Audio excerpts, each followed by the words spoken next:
Welcome back to INT204, Introduction to Management, and today's lecture, the second part of leadership. Congratulations, you've got a leader.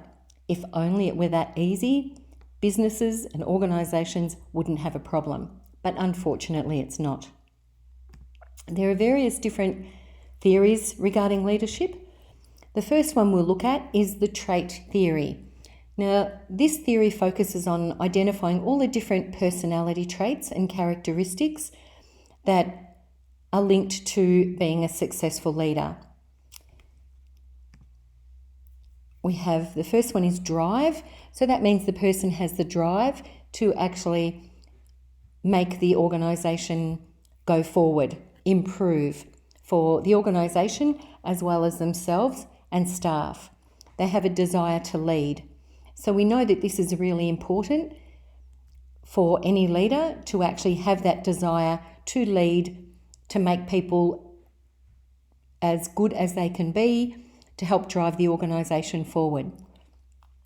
The trait theory of leadership also discusses honesty and integrity, self-confidence, which we know are all really important traits in a leader. Job relevant knowledge. We need our leaders to have the knowledge of the organisation and each role within the organisation. They need to have intelligence, extroversion.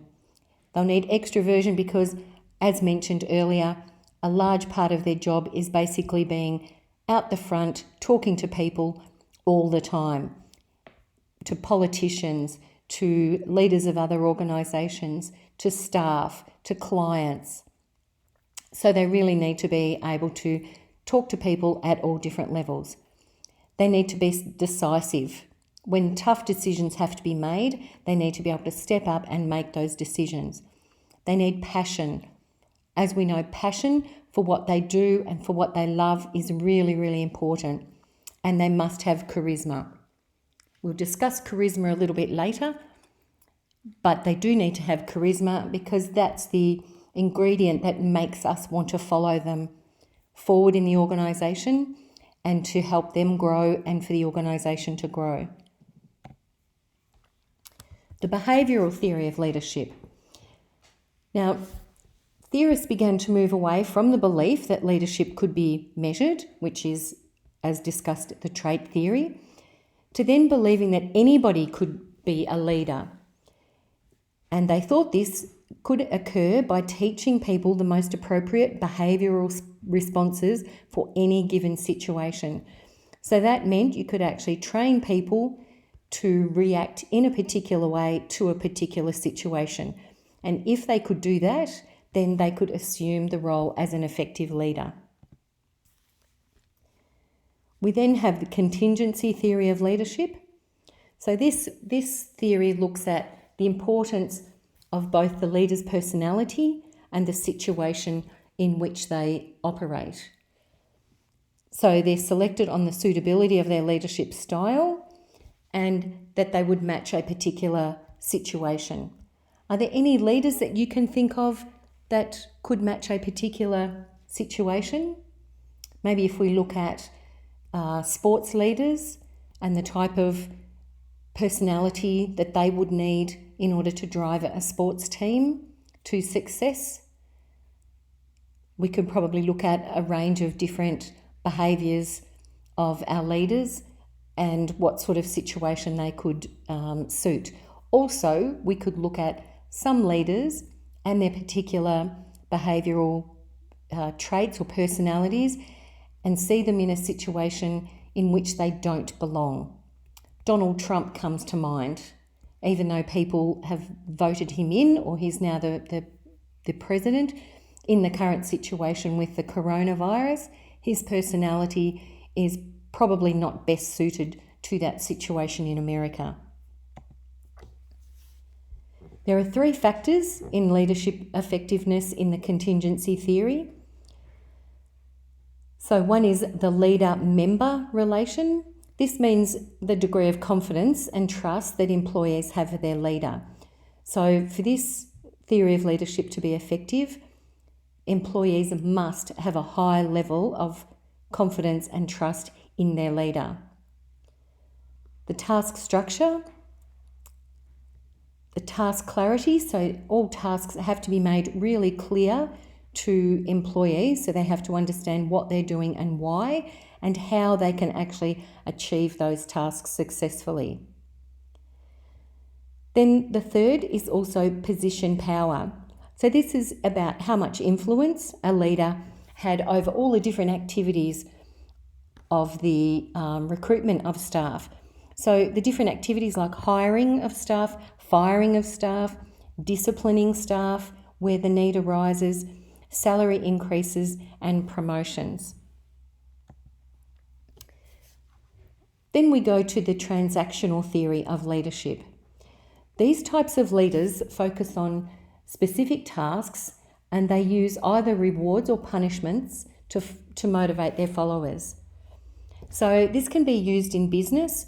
When employees are successful, they're given rewards. Perhaps in sales, this would be a really common theory of leadership used in sales. You're given a target to reach, and if you reach that target in sales, then you're given a particular reward. If they fail, they're reprimanded or punished.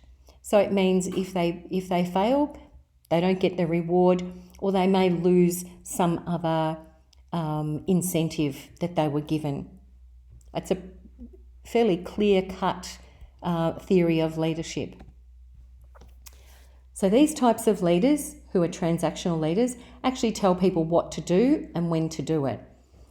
One of the most common forms of transactional leadership is in sports. So successful players are rewarded, but if they fail, they might be dropped from the team. And it's a really common thing to see sports people still performing when they're seriously injured. Cricketers, for instance, they could go out to play their very first match, get bowled out, so they're out for a duck. So that could be almost the end of their career in one hit. So of course, if they're injured, they'll just keep going because they're chosen, selected or not selected based on their performance at the time. So if their performance isn't up to scratch all the time, they could instantly be dropped from the team. Then we have the transformational theory of leadership. These are the leaders who actually stimulate and inspire us to achieve extraordinary outcomes. We can all think of transformational leaders who have driven businesses or led businesses and led people to achieve amazing things. So they work with teams to produce levels of effort and performance from their employees that go way beyond what would occur if they just use a transactional approach. If you have a transformational leader, they believe in you, they believe that you can achieve a lot more, and so because of their belief in you, you will generally try harder to show that they're right, and because they have that belief in you, you also have that belief in yourself. So the importance of such leadership in transformational leadership is that it reaches every single level of an organisation. This means that a transformational leader will hire managers with the same belief system and same way of working. These managers will then hire people below them on the same basis. The organisation will run on a transformational level. So that means all team members care and inspire each other, they motivate each other, they stimulate each other. So this means that they model the way that new staff should act. New staff come into the organisation, they see how the organisation is, and they act in the same way. It means that they share visions, they inspire each other, they encourage each other, and they challenge the processes. So if they see something that's not working, they will step up and say to their teammates, to their supervisor, this isn't working for us. And within such an organisation or such a way of working, they can be heard. And the idea is that the organisation will be doing its best for the people and for the organisation. So that's how change can happen.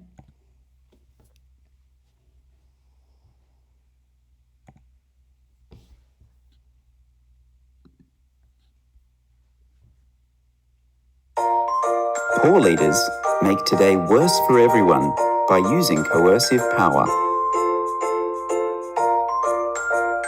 Transactional leaders make today better by rewarding good performance. In contrast, transformational leaders are focused on making tomorrow better. They do this in 4 ways. Firstly, vision. Transformational leaders create a noble vision to work towards that inspires others. Secondly, authenticity. Transformational leaders are authentic in their commitment to the mission, not just to personal gain. Their integrity inspires the team to take action.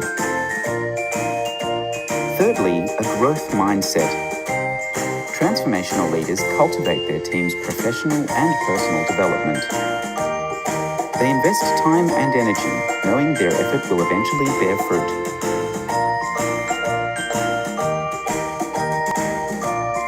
And they recognize both an individual's effort as well as their performance.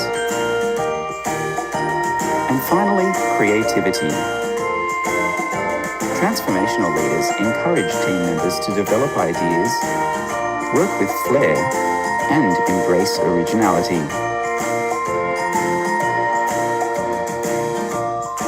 They allow measured risks, which helps to foster a culture of innovation.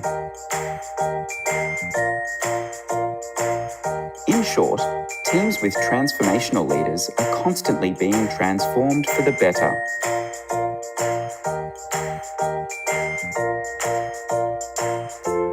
To review, transformational leaders work towards a noble vision, act with authenticity and honesty, adopt a growth mindset, and promote creativity and new ideas. Download this HD video for free at www. We'll now talk about charismatic leadership. We often hear about charisma associated with movie stars and singers, but we also have charismatic leadership. So it's basically the method of encouraging different behaviours in others by way of clear communication, charm, persuasion, and force of personality. So charismatic leaders can motivate followers to get things done or to improve the way certain things are done.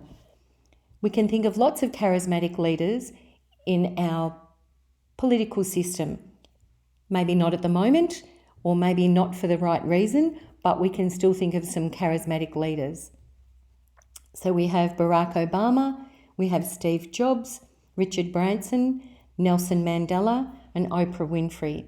All charismatic leaders in their own right and in their own field, and famous for their leadership. Even if people don't really know much about them, we still know that they're leaders in their field, and we know them for their charisma. So they're visionary leaders also. So they'll have a number of different characteristics. They'll be great communicators, excellent communicators. People pay lots of money to just go and listen to these people talk. People travel long distances just to hear them speak. There'll be a charismatic leader. These are people that you just want to see, you just want to listen to. You would love to work for them. You would love to follow them. A chief organiser. So their organisational skills will be superb. They have to be to get them to where they are. They'll also be risk takers. If you think about some of these people, Steve Jobs and Richard Branson, the risks they've taken, the times they've tried, the times they've failed, but they just keep getting up and going back again and again and again. They'll be incredible strategic planners.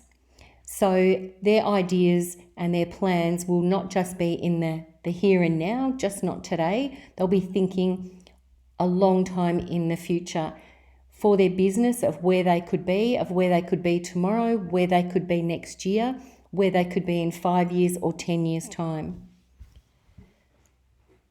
Leadership is not defined by the exercise of power, but by the capacity to increase the sense of power amongst those led.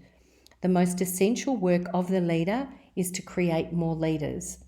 So a true leader is not just looking at hiring people who are good at their job. They want people who are the best at their job. They want to hire people who are better at the job than they are themselves, because they want the absolute best people running their organisation. Visionary leadership is considered the most vital for any businesses or organisations today. They're needed because they want to create thriving businesses that have long-term success. Just creating a business that's okay today is not enough anymore. Business, technology, the world is moving so fast. You must have a person with a vision who can see where the business could be further down the track. So Steve Jobs of Apple was the perfect example of a visionary leader.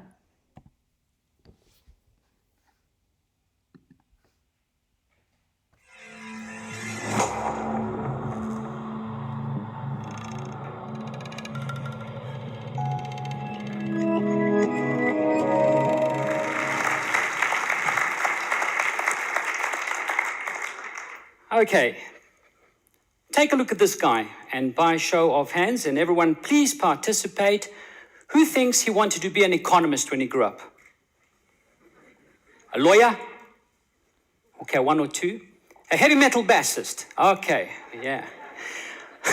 We think the face tells a lot, does it? It's not Bon Jovi in the picture. I am. A misguided, indiscreet 17-year-old who initially wanted to be an economist. But now I study psychology. I also study faces, you'll see why in a minute, and charisma. I grew up in South Africa, which cultivated my interest in charisma. I saw my dad as a community leader running for about a dozen elections and winning most of them. I saw my mum managing a shop and getting the most out of her staff. I saw South Africa transition peacefully from apartheid to democracy, mostly because of one great leader, Nelson Mandela. So I've often wondered, what is charisma? Can it be measured? Can it be developed? I became professor in the Faculty of Business and Economics at the University of Lausanne, but at times I have felt like a particle physicist studying the Higgs field. Charisma is hard to define, hard to measure, but its effects are evident to see. Like the Higgs field, charisma gives mass, gravitas, not to particles, but to social movements.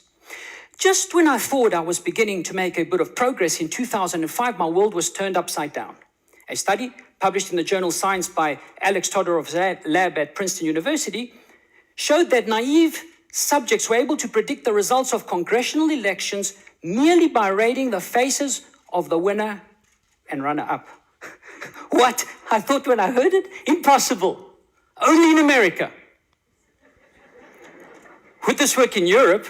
So you can better understand what they did, take a look at these two guys.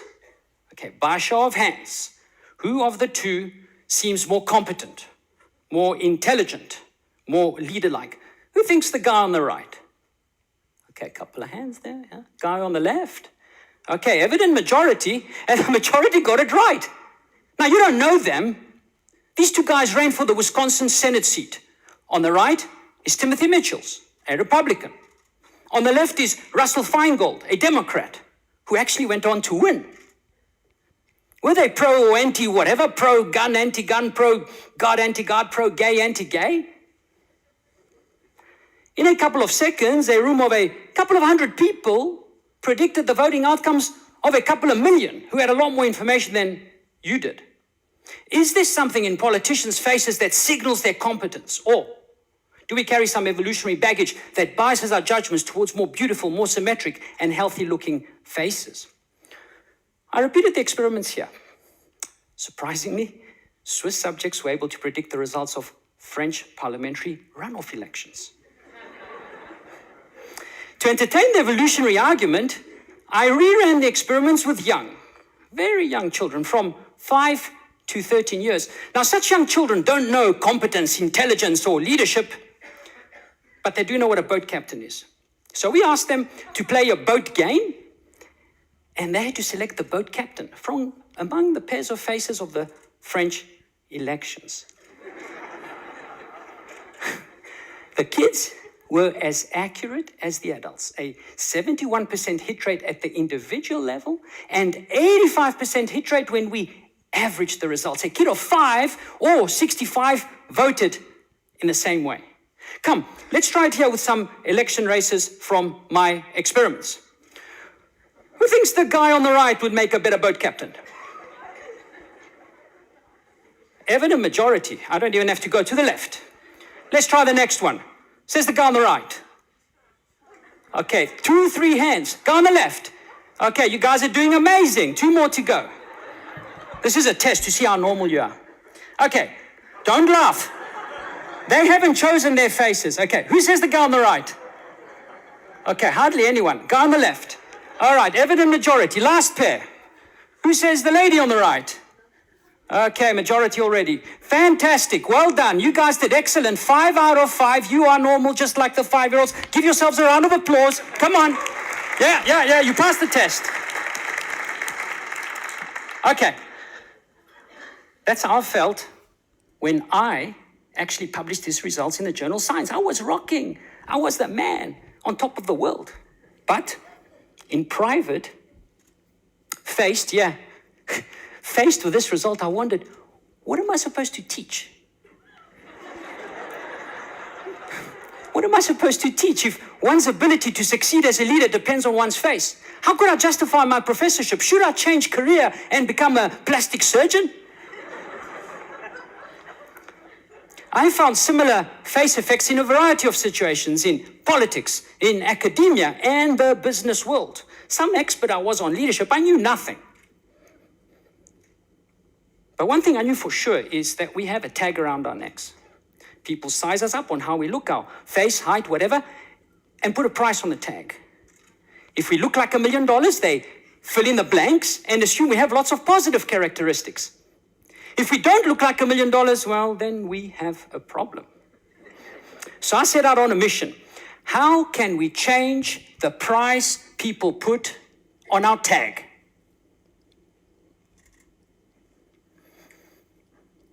The answer, with charisma. Charisma is symbolic influence rooted in values and emotions. By symbolic, I mean represents something, stands for something that can be seen, touched and smelled. Let me show you the results of 6 studies my co-authors and I have undertaken, all focusing on that alchemic ability to connect. We narrowed charisma down to several charismatic leadership tactics, which I will describe in a bit. In the first study, we filmed EMBA students giving a speech. Then we trained them to use the tactics and film them again. Independent judges rated the speeches. We found that the EMBA students were able to double their use of the charismatic leadership tactics. Charisma could be taught, and the more charismatic leadership tactics were in the talk, the more the students were seen as leader-like by others.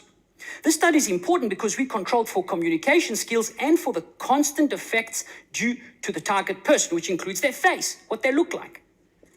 The EMBA students were able to change the price people put on their tags. We found the same result in a field experiment with managers.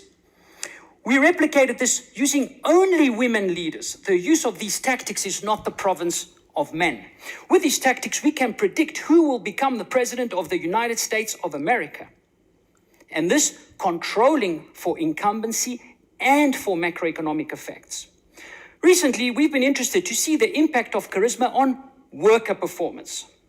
We recruited 106 temporary workers to prepare postal mail for a fundraising campaign on behalf of a charity. Unbeknown to the workers, we randomized them into one of 3 conditions. In the first group, the baseline, the workers had no bonuses and received a standard motivational speech given by an actor, a rather normal-looking kind of guy. I guess you would agree. We motivated the second group with bonuses for good performance, and they received the same standard speech too. The third group had no bonuses, but received a charismatic motivational speech. Relative to the baseline, both bonuses and charisma significantly increased worker performance, and their effects were statistically indistinguishable. This charisma result is crazy because it's not well explained by current economic theory. We got increased performance basically for free.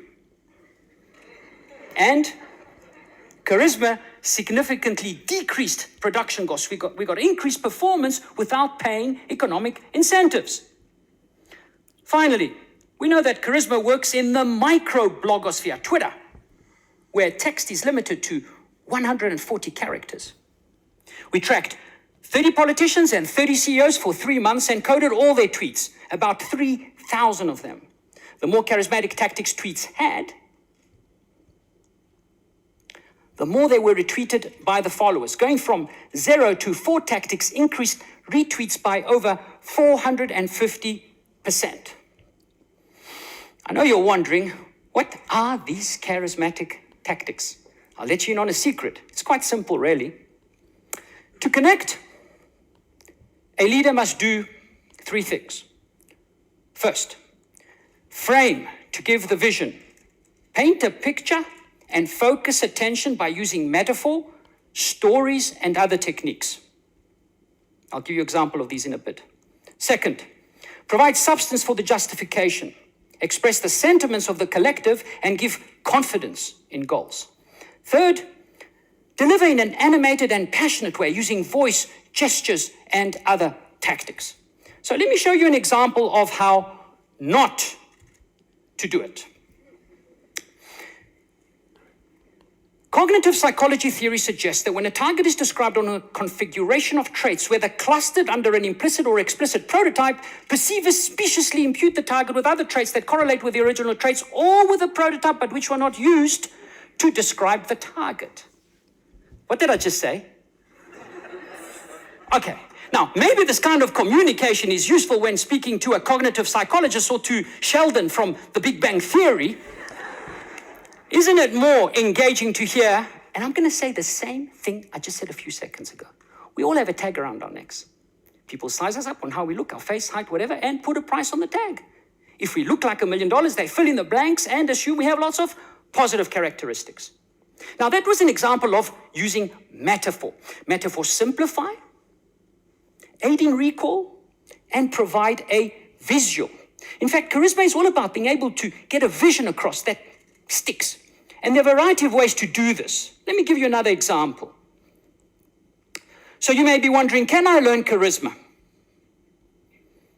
If I use the tactics, will people notice that I am using them? Would using them make my team more effective? I use the following combination. Rhetorical questions, which create a puzzle, an intrigue to be solved. A list of 3. Why 3? Well, 3 is indicative of a pattern, suggests completeness, and sounds nice. Did you notice? 3 reasons. I also express the sentiments of the collective to close the psychological gap between us. How about the following combination? We're not here to talk about academic mumbo-jumbo. We're here to talk about the practical realities of leadership, and it is your duty to exercise it in a morally responsible and effective way. Is it not? I focused your attention with a contrast. We're not here to do this, but that. Capturing the sentiments of the collective too. Hands up. Who here wants to listen to academic mumbo-jumbo? Okay, no one, I thought so. Sometimes we have 1 or 2 Sheldons in the room. I turned the contrast into a 3-part list, and I finished it off with a rhetorical question. I also used moral conviction, one of the key tactics which signals one's values and makes a contract on which one is to be judged. Now, there are other tactics like telling captivating stories, which creates identification with the protagonists, aids in seeing the vision and really recounting the moral message. Of course, delivery is very important too. Now, there might be some of you in the audience still thinking, yeah, right? Are you kidding me? Are you telling me that metaphors and stories will make a difference? Yes, they can. Remember the experiment I showed you with the actor, where we found that charisma and bonuses got the same increase in performance? Well, when I first proposed that we use metaphors and stories to motivate the workers in their charismatic condition, my co-authors who were economists were very skeptical that metaphors and stories would make workers work harder. So they tried their best to convince me to take the stuff out, but I held firm and we kept it in because I truly believe in the power of words. Let me tell you what finally happened.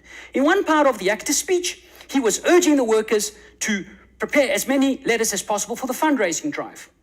In the standard speech condition, whether without bonuses or with bonuses, we asked him to say something like this to the workers, and I'm very briefly summarizing. He told the workers to see how many people were in the room, and all the other people we had hired to do this task, that every extra letter they prepared could potentially make a life-changing change to a child who had cancer or whatever. But in the charisma condition, we told him to say the following. So you might think, well, I'll just do what I have to. Will my extra effort help? Yes, it will. This reminds me of a story of an old man who, while walking along the seashore, saw a young girl picking up starfish and throwing them into the sea. The old man approached her saying, "What are you doing?" She replied, "Well, I'm picking up starfish and throwing them into the sea because the sun's coming up and the starfish will die." "But," said the man, "there are thousands of starfish. The sun's already high and the tide is going out. How can you possibly make a difference?"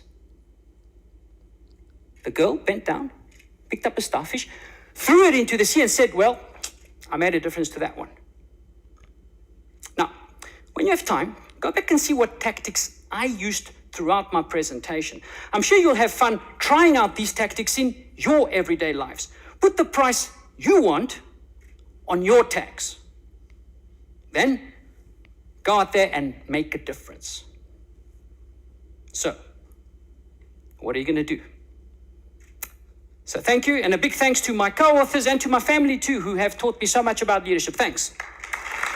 Thank you.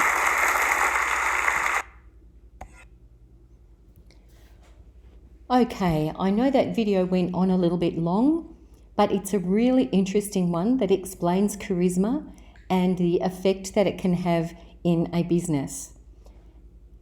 It's a good one for you to refer back to when you actually move into supervision or leadership positions, or if you're looking at starting up your own business. We now look at empowerment in leadership. Now, you'll all know what empowerment is, about giving power to other people by allowing them to participate in decision making, particularly in organisations. That's how you get people's buy-in. So it's not about telling people what to do, but discussing and allowing them to have input. And if they've got input into the decision-making process, they're much more likely to follow the decisions. We'll look at a couple of different styles of leadership now. So autocratic style. So this type of leader dictates, makes decisions, and basically tells employees what to do. There's very, very little allowance for employees to have any say in any decision making to do with the business. Then we have a democratic style. This style of leadership is fair. It involves employees, allowing them to contribute, encourages their participation, and delegates authority. It's also consultative and participative. So if we look at an autocratic style of leadership, probably Kim Jong-un in North Korea or Vladimir Putin in Russia. They would both come under the autocratic style of leadership. Democratic style of leadership, if we go back a little way, Barack Obama would have been the perfect democratic leader. Jacinta Ardern comes to mind. I'm not sure about our own in Australia, but we can look at those in politics, and then it's a good idea to have a think about some that you've seen in business. Perhaps your own boss. Where would your own boss fit in styles of leadership? We have the laissez-faire style of leadership. So this type of leader gives their employees complete freedom to make decisions and do their work in their own way. There aren't many of these types of leaders around, but the ones that do, they just give the resources and they sit back, the same as man in the cartoon, and they answer people's questions. An important thing for leaders is building trust. And the way for leaders to build trust is to be open. So keep people informed, be clear about the criteria for decision making, and explain the rationale for decisions, and to be transparent. If staff know what decisions are being made and why the decisions are being made, even if they're tough ones, people are much more accepting because they understand the reasons for these decisions, and so they'll accept them more. To be fair, consider how others will interpret your decisions. To be really objective in performance appraisals. I'm not sure if any of you have had performance appraisals yet, but they're a really important way of staff and their manager actually looking at the staff members' performance, whether they're meeting their key performance criteria or their key performance indicators. But it's good for managers to actually be fair. If someone's doing a great job, that's good, tell them. But also if they're not up to the standard, then they must be told too. But not just told you're not up to standard, to be offered more training or more support so that they can achieve and reach the required standard. And that needs to be equal in rewards. I'm not sure if you've worked in anywhere where there's been bonuses given. I have in some places, and sometimes the bonuses have been given to favourites amongst staff, and that's really demoralising for other staff members. So if there are any rewards given to staff, they must be equal and they must be given on merit, not just because you like someone, or not given to someone because the boss doesn't particularly like them. So leaders should speak about their feelings, not just about the facts, particularly when businesses are going through a tough period. They need to speak and explain exactly how they're feeling about things too, to explain that they're struggling with some of the tough decisions, but because of downturn in business, this is what has to be made. And they must tell the truth. Leaders who are honest and tell the truth to their staff will gain their staff's trust, and they will be seen as credible. For those who do not, they will lose trust and they will not be seen as credible. And once they lose credibility, it's really, really difficult to gain that back. They need to be consistent. So staff don't want to see a leader who's happy one week, not happy the next week, who gives a decision about something one week and then goes back on that decision the next week. One of the current examples of that is with our federal government and the COVID-19 virus information that we're receiving. A lot of the panic and fear of people is because messages have not been clear. So this could be something that you can chat with your lecturer during the tutorial a little more about, because this is a good example of inconsistency in leadership. Leaders need to fulfill their promises. If they promise something, then stick to it. Don't promise things that you cannot deliver. That's the same with us as workers. When you're working with clients, don't tell them that you can have a report done for them by Friday, or that you'll get an answer regarding housing or something by Friday if you cannot actually 100% promise it. So you're best to say, I'll get it for you next Wednesday, then tell them Friday and they'll be happy because it's come earlier. Bosses also must fulfill promises. And if they can't fulfill the promise because the news isn't good, then don't make the promise in the first place. Leaders also must maintain confidence. If a staff member discloses something to them, they have to keep that private and confidential. If they start talking about one staff member to another, no staff will actually trust them, because all the staff will think that they're talking about them to other people. And they must demonstrate confidence. They must understand what their business is about. They need to understand each job or each role in the company and how they fit together. They must know all of the different technical advancements made or what could be introduced to the company, and they must have high level of professional ability. It doesn't mean the leader has to know each and every single thing and how to do it, but they should have a pretty good overall understanding of it. Our current leaders. So currently we can see many leaders across the world and in Australia struggling with the COVID-19 virus. As leaders, we have to look at, are they giving us clear messages? Are their messages consistent? And are they filling us with confidence? And if we look at various different countries, we will see really different responses coming from their government. And we're probably looking at some thinking that we're lucky that we don't live there, and perhaps we're looking at some others wishing that we did, because the leadership of the government is so strong. With our leaders, we then need to look at something called succession planning. And this is really important because we need to make sure that in the instance of a leader retiring or resigning or dying, that there is another leader who can step up into that business and replace them, particularly at short notice.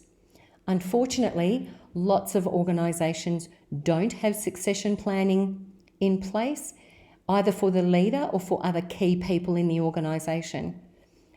And they don't realise that their succession planning has been really weak until either the leader leaves for one reason or another, or another key person leaves. Then suddenly they're running around trying to fill that space. So succession planning increases the availability of experienced and capable employees. So that means they should be targeted within the organisation who is actually capable and has the experience and the personality to step up into that particular role, particularly a leadership role. Because as we know, the leadership can make or break an organisation. So succession planning is really, really important. Remember, this isn't successful planning, it is succession planning. So this means one person will step up into a role when that role becomes vacant.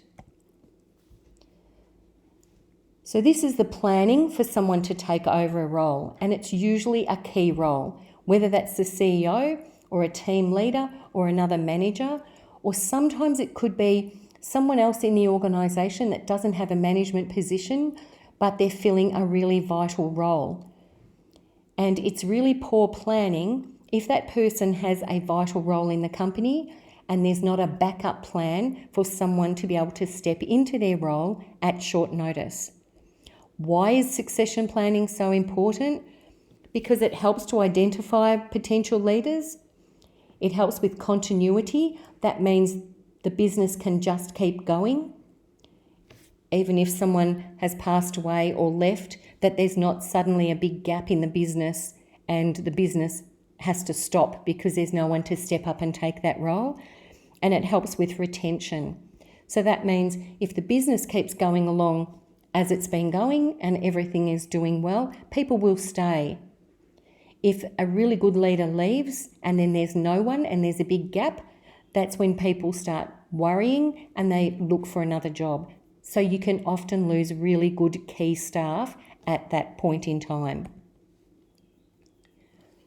So succession planning means you have to look at the current future, the current structure and the future structure. What do we need now in our business and what will we need? And sometimes looking for a new CEO or a new leader for someone to succeed in that role and to be the next applicant or the next person to fill that role, we might need someone with some new skills. So for instance, you might have someone who's an older person in a role and they may not have the really modern, up-to-date technological understanding of what's needed to take the organisation into the future. So succession planning would mean looking for someone to succeed the CEO with those skills. So you would have a look at the skills needed by the organisation in that instance, and that's what you would be searching for in a succession plan. Think of who might be able to step up. You might have people in the organisation already. Often businesses have what they call a 2IC, so that's second in charge. And that person should be groomed for that role. So they should be being trained in each and everything that the CEO knows or any other management role. They should have a full understanding of what to do and how to do it, so that if that person's on holidays, they can just step up and take over. And that means that they're getting real life experience for the day that that position becomes vacant. But organisations also have to look at what plan they have in place if there's actually no one in the organisation who could step up. Sometimes organisations look to other organisations, and they might have a discussion with somebody who's in a similar role in a smaller organisation. And they'll have a discussion with them to say that perhaps in 2 years' time, we'll be looking for someone to step into a role. We would like you to keep us in mind. And so that's sort of called headhunting somebody. So they may actually go out and approach somebody in another organisation and offer them a role from that or into their organisation. Some strategies for succession planning. You need to look at the growth plans for your organisation. Where is your organisation going in the future? It's not just about what's happening there now. You may be in a smaller organisation, but you might be in line for a large amount of funding. So your organisation might go from being a $50 million organisation per annum to a $200 million organisation. So you need someone who has that additional financial ability and technological ability to take on a larger organisation. You need to ask people within your organisation where they want to be. Where are they? What's their plans for the future?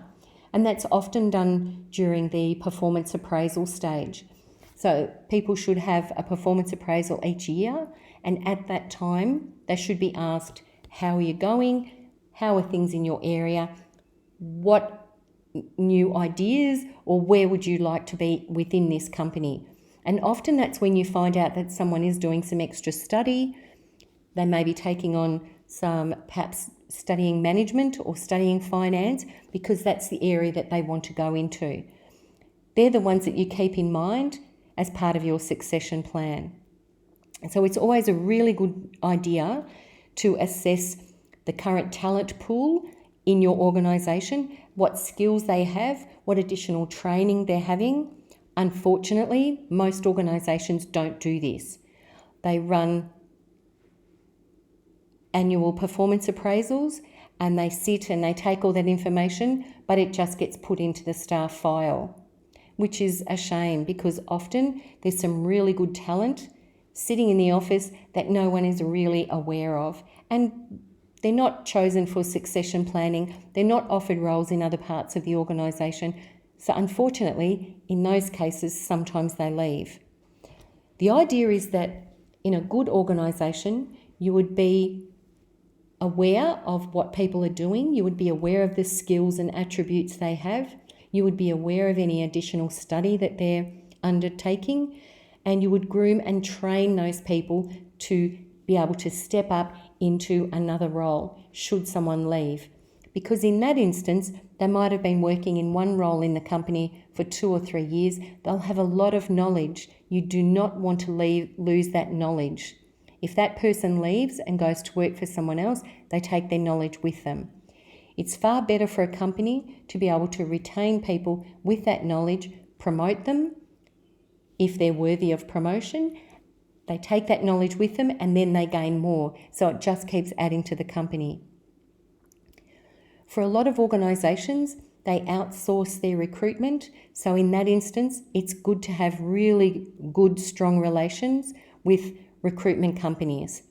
This means that when they get to know you and they know what your company needs, they will pick and choose the best candidates to refer to you for different roles that are advertised in your company. It means you don't have to do the whole recruitment process from advertising and going through lots and lots of position descriptions and applications. You will get 3 or 4 referred to you.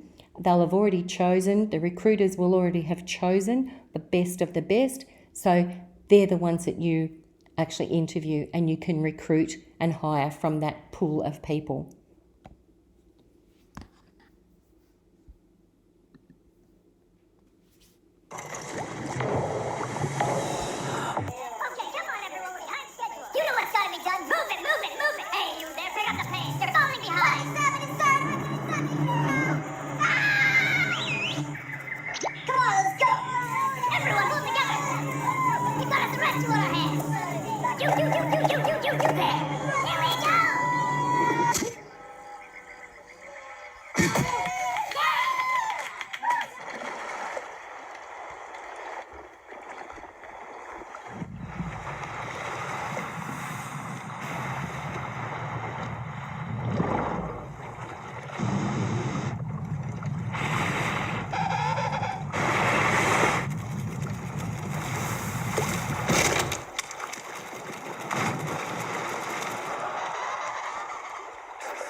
Narito na. Wimpo!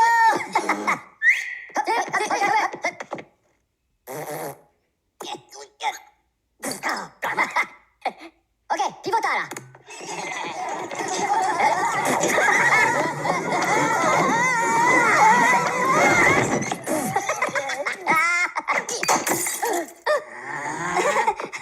Pomelo?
Uh-oh.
You're right. I know you can. Lucky Finn! Now go! Hurry! Tell all the fish to swim now! Well, you heard my son! Come on! Guys, you have to tell everybody to Swim down together! You understand what I'm saying to you? Swim down! Everybody swim down! Come on, you have to swim down! Swim down! Swim down! Swim down!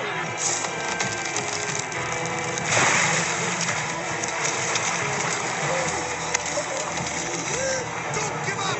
Keep swimming! Just keep swimming! That's it! It's working!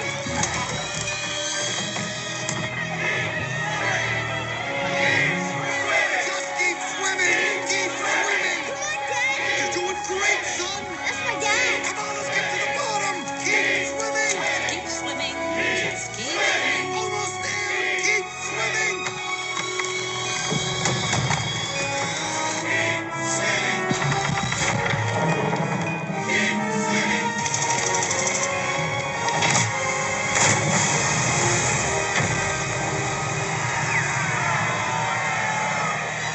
Move it, move it, move it! Hey, you there, pick up the pace! You're falling behind! Come on, let's go! Everyone, pull together! We've got a threat to our hands! You there! Here we go!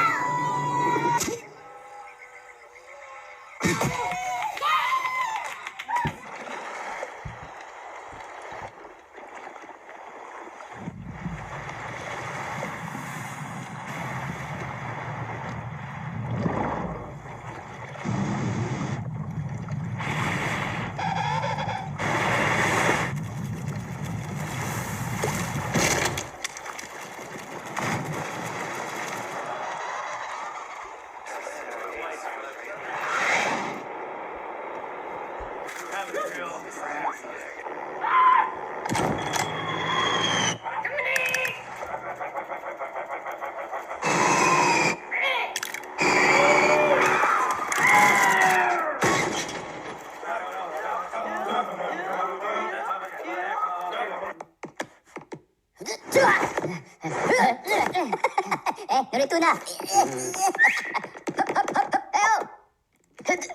Wimpo!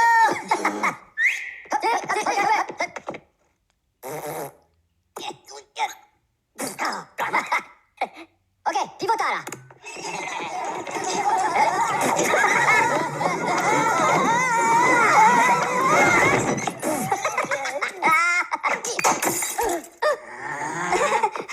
Pomelo?